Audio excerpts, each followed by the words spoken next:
Hi, everyone. Today, we're going to explore two powerful literary tools, symbolism and imagery, that help writers communicate deeper ideas and emotions through their stories.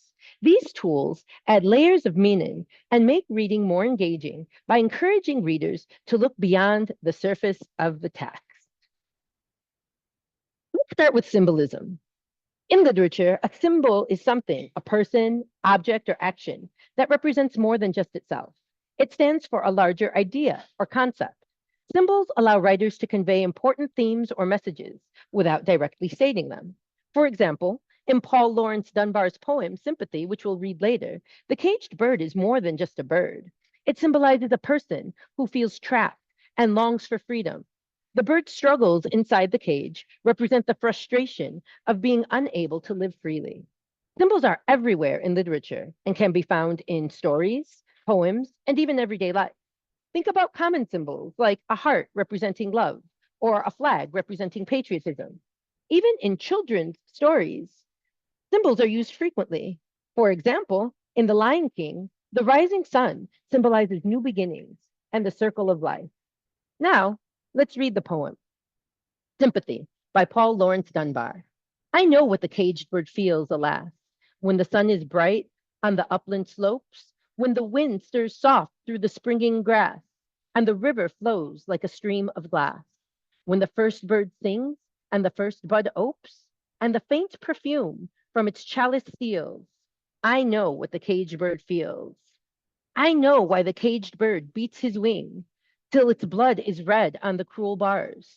For he must fly back to his perch and cling, when he fain would be on the bough a swing. And a pain still throbs in the old scars, and they pulse again with a keener sting. I know why he beats his wing. I know why the caged bird sings. Ah me, when his wing is bruised and his bosom sore, when he beats his bars and he would be free. It is not a carol of joy or glee, but a prayer that he sends from his heart's deep core, but a plea that upward to heaven he flings. I know why the caged bird sings. Now let's talk about imagery. Imagery is when an author uses descriptive language to create vivid pictures in the reader's minds. It appeals to our senses, sight, sound, taste, touch, and smell, helping us experience what's happening in the story more deeply. In Sympathy, Dunbar uses imagery to describe the bird beating its wings against the bars of the cage. This image helps us understand the bird's frustration and suffering. We can almost see the bird's struggle and feel its desire to escape. Imagery like this helps us connect emotionally to what's happening in the poem or story. Imagery can also be found in children's stories. Think of The Little Mermaid, where the author describes the ocean with vivid images and sparkling waves, vibrant coral, and mysterious depths. These descriptions create a picture in our minds and help us feel like we are part of the underwater world, and contrast them with the image of fish as food on land. Both symbolism and imagery are used by writers to deepen the emotional impact of the story. Symbols represent larger ideas, while imagery creates vivid pictures in our minds. In Sympathy, the bird is a symbol of a person longing for freedom, and the imagery of its struggle helps us understand that desire on a deeper level. In children's stories, we often see the combination of symbolism and imagery working together. For instance, in The Lion King, the rising sun not only symbolized new beginnings, but the imagery of a bright, glowing sunrise helps us feel the hope and renewal that comes with it. You'll find symbolism and imagery in many stories, poems, and even movies.